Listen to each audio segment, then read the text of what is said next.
Assalamualaikum warahmatullahi wabarakatuh.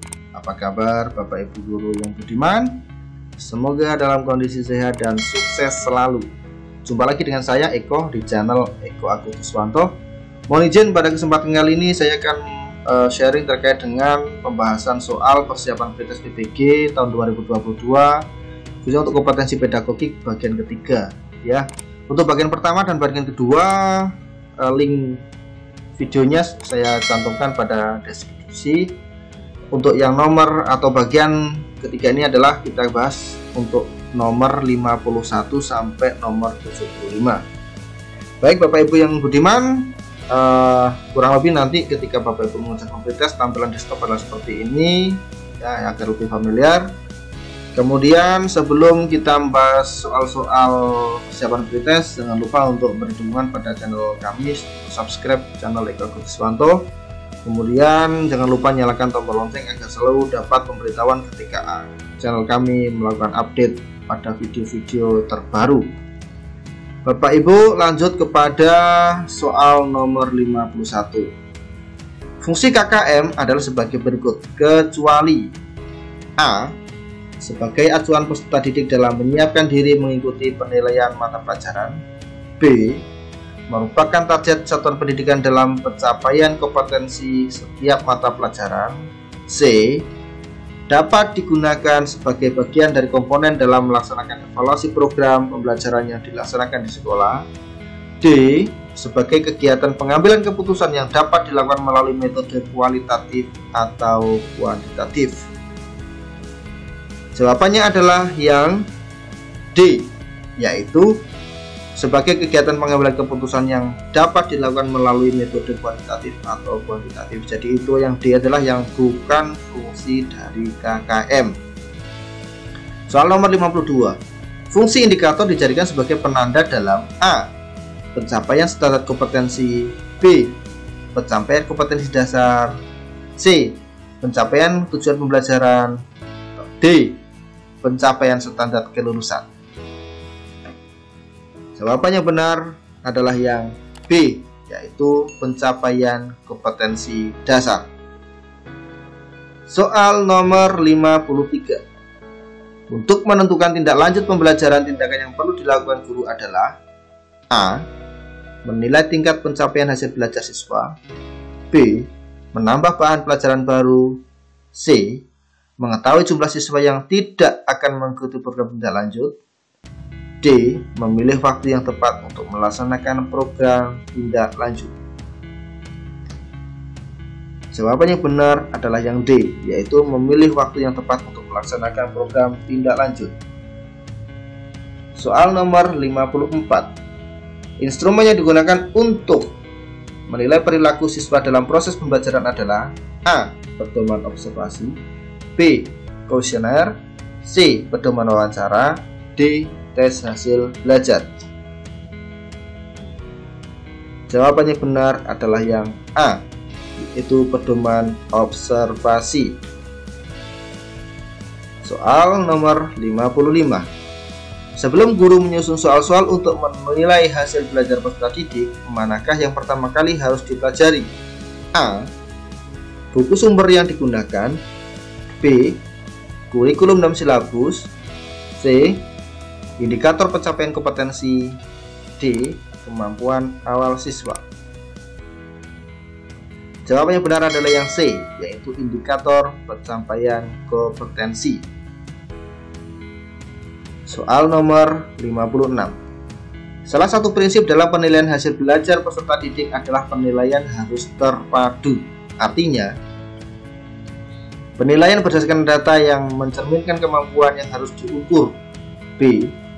Penilaian merupakan bagian yang tak terpisahkan dari kegiatan pembelajaran. C. Penilaian berdasarkan kriteria yang jelas tentang kompetensi yang harus dicapai. D. Penilaian harus berkesinambungan oleh pendidik untuk semua aspek kompetensi. Jawaban yang benar adalah yang D, yaitu penilaian harus berkesinambungan oleh pendidik untuk semua aspek kompetensi. Soal nomor 57. Instrumen penilaian hasil belajar yang digunakan pendidik harus memenuhi persyaratan berikut, kecuali A. Konstruksi butir soal memenuhi persyaratan yang sesuai dengan bentuk tes yang digunakan. B.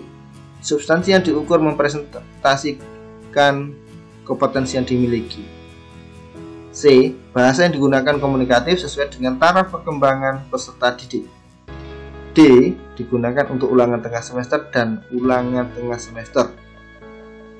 Jawaban yang benar adalah D, yaitu digunakan untuk ulangan tengah semester dan ulangan akhir semester. Jadi yang D ini adalah yang bukan ya, karena pertanyaan adalah yang kecuali. Yang D ini adalah yang bukan instrumen penilaian hasil belajar yang digunakan pendidik atau syarat-syarat instrumen penilaian ya.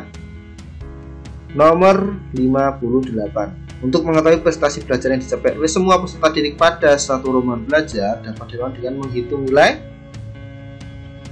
A min, B modul, C median, D simpangan baku. Jawaban yang benar adalah yang min atau rata-rata. Nomor 59. Standar penilaian pendidikan merupakan acuan bagi guru dalam melaksanakan A. Penilaian hasil belajar peserta didik, B. Penilaian proses pembelajaran yang dilakukan guru, C. Penilaian silabus dan RPP, D. Penilaian standar kompetensi lulusan. Jawaban yang benar adalah yang A, yaitu penilaian hasil belajar peserta didik. Soal nomor 60. Penilaian adalah penafsiran hasil pengukuran dan penentuan pencapaian hasil belajar. Penilaian dapat berupa hasil belajar peserta didik yang tidak dipengaruhi oleh kepentingan penilai, perbedaan latar belakang agama, sosial, ekonomi, budaya, bahasa, gender, dan hubungan emosional. Cara penilaian tersebut mengacu pada aspek A. Objektivitas, B. Transparan, C. Bermakna, D. Menyeluruh. Jawaban yang benar adalah yang A. Objektivitas. Soal nomor 61. Upaya merancang pengayaan bagi peserta didik yang mencapai ketuntasan belajar optimal tampak dalam kegiatan guru sebagai berikut. A. Memberikan tambahan materi berupa sumber ajar dari pengarang yang berbeda. B. Memberikan tes tambahan dengan tingkat kesukaran yang lebih tinggi. C. Memberikan tambahan sumber bacaan yang lebih mendalam dan tingkat variasi yang lebih tinggi. Berikut instrumen tesnya yang sesuai. D. Diberikan materi bahan ajar yang lebih tinggi tingkatannya dan mengerjakan soal-soal yang memiliki kesulitan tinggi. Jawaban yang benar adalah yang D, yaitu diberikan materi bahan ajar yang lebih tinggi tingkatannya dan mengerjakan soal-soal yang memiliki kesulitan lebih tinggi. Soal nomor 62. Dasar rancangan program remedi bagi peserta didik yang capaian prestasinya di bawah ketulusan belajar. A. Proses pengajaran remedial pada dasarnya adalah proses belajar mengajar biasa. B. Tujuan pengajaran remedial adalah sama dengan tes diagnostik. C. Sasaran terpenting pengajaran remedial adalah peningkatan kecerdasan siswa. D. Strategi yang dipilihnya berbentuk tes ulang. Jawaban yang benar adalah yang C. Sasaran terpenting pengajaran remedial adalah peningkatan kecerdasan siswa. Soal nomor 63. Salah satu prinsip merancang program remedial bagi peserta didik tampak dalam kegiatan guru. A. Membuat rancangan pembelajaran khusus untuk siswa peserta remedial. B. Menggunakan rancangan pembelajaran yang telah dibuat oleh B. Menggunakan rancangan pembelajaran yang telah dibuat dengan memperhatikan hasil temuan analisis evaluasi belajar siswa. C.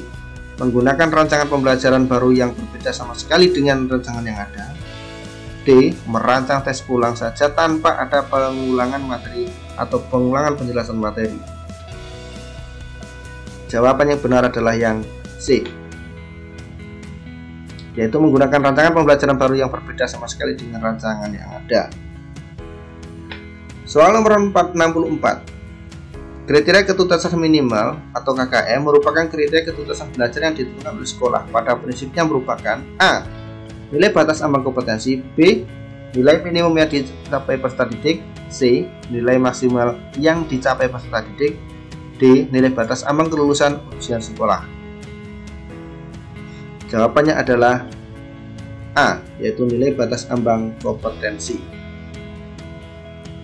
Soal nomor 65. Penilaian portofolio dapat dilaksanakan dengan cara A. Memberikan penilaian menyeluruh terhadap tugas-tugas siswa, B. Mengumpulkan lembaran-lembaran jawaban hasil tes harian dan sumatif tiap siswa, C. Mengumpulkan daya kerja masing-masing siswa yang telah diberikan masukan baik oleh guru dan rekan siswa dalam suatu album sebagai bukti hasil belajar, D. Mengumpulkan lembaran-lembaran jawaban hasil ulangan tiap siswa untuk melihat kesulitan siswa dalam memahami pokok bahasan tertentu dan kemudian diberikan pengajaran dan tes remedial. Jawabannya adalah yang C, yaitu mengumpulkan hasil kerja masing-masing siswa yang telah diberikan masukan baik oleh guru dan rekan siswa dalam suatu album sebagai bukti hasil belajar. Soal nomor 66. Penilaian hasil belajar siswa didasarkan pada karya siswa dan tugas siswa. Kemampuan dalam proses pembelajaran dan hasil post-test disebut A. Konstruktivisme, B. Authentic assessment, C. Efektif, D. Kondusif. Jawaban yang benar adalah yang B, yaitu Authentic assessment. Soal nomor 67. Pendekatan tes ini menggunakan norma yang disusun secara relatif berdasarkan distribusi skor yang dicapai oleh para pengikut dalam suatu tes. Dengan demikian, maka skor standar yang dicapai oleh seseorang didasarkan pada norma relatif ini, topan, mencerminkan satu individu dalam kelompok. Pendekatan tes yang dimaksud adalah A. Penilaian berkelanjutan, B. Penilaian menyeluruh, C. Penilaian acuan patokan, D. Penilaian acuan norma. Jawabannya adalah yang benar adalah yang D, yaitu penilaian acuan norma. Soal nomor 68. Kurikulum 2013 menggunakan pendekatan penilaian disebut dengan istilah penilaian acuan kerja atau PAK. PAK merupakan penilaian pencapaian kompetensi yang didasarkan pada kriteria ketuntasan minimal atau KKM. KKM merupakan kriteria ketuntasan belajar minimal yang ditentukan oleh satuan pendidikan dengan mempertimbangkan karakteristik kompetensi dasar yang dicapai, daya dukung, dan karakteristik pendidik. Dengan demikian, kurikulum 2013 menggunakan pendekatan penilaian didasarkan pada pendekatan A. Penilaian berkelanjutan, B. Penilaian autentik, C. Penilaian ancur patokan, D. Penilaian acuan norma. Jawaban yang benar adalah yang C, yaitu penilaian acuan patokan. Soal nomor 69. Menggambarkan sejauh mana seorang peserta didik telah menguasai suatu kompetensi merupakan A. Tujuan penilaian, B. Prinsip penilaian, C. Fungsi penilaian, D. Hasil penilaian. Jawaban yang benar adalah yang C, yaitu fungsi penilaian. Soal nomor 70. Mengenai tingkat penguasaan kompetensi dalam sikap, pengetahuan, dan keterampilan yang sudah dan belum dikuasai seorang atau sekelompok peserta didik untuk ditingkatkan dalam pembelajaran remedial dan program pengayaan merupakan A. Prinsip penilaian, B. Tujuan penilaian, C. Fungsi penilaian, D. Bentuk penilaian. Jawaban yang benar adalah yang B, yaitu tujuan penilaian. Soal nomor 71. Asesmen hasil belajar peserta didik untuk memperhatikan prinsip-prinsip sebagai berikut, kecuali A. Objektif, B. Adil, C. Kooperatif, D. Terpadu. Jawaban yang benar adalah yang C, yaitu kooperatif. Nomor 72. Penilaian didasarkan pada data yang mencerminkan kemampuan yang diukur. Hal tersebut merupakan prinsip-prinsip penilaian yang A. adil, B. objektif, C. valid, D. sistematis. Jawabannya adalah yang C, yaitu yang valid. Nomor 73. Penilaian dapat dipertanggungjawabkan baik dari segi teknik, prosedur, maupun hasilnya. Hal tersebut merupakan prinsip penilaian yang A. adil, B. akuntabel, C. valid, D. sistematis. Jawaban yang benar adalah yang B. akuntabel. Nomor 74. Penilaian dilakukan secara berencana dan bertahap dengan mengikuti langkah-langkah yang baku. Hal tersebut merupakan prinsip penilaian yang A. adil, B. objektif, C. valid, D. sistematis. Jawaban yang benar adalah yang D, yaitu sistematis. Soal nomor 75. Di bawah ini beberapa hal yang perlu diperhatikan dalam melakukan asesmen hasil belajar peserta didik, kecuali A. ditunjuk untuk mengukur pencapaian kompetensi, B. menggunakan acuan kriteria berdasarkan pencapaian kompetensi, C. ditindaklanjuti dengan program remedial pengayaan, D. dilakukan pengulangan jika ternyata hasil banyak yang jelek. Jawaban adalah yang D, karena kecuali ya, berarti yang bukan ini ya.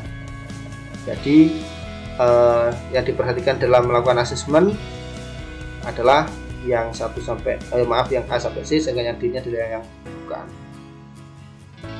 Mungkin itu Bapak Ibu guru yang saya hormati. Terima kasih sudah menyimak video dari saya. Jangan lupa untuk share ya, subscribe, nyalakan tombol lonceng agar selalu dapat notifikasi dari channel Eko Agustus Suwanto. Terima kasih, sukses selalu. Assalamualaikum warahmatullahi wabarakatuh.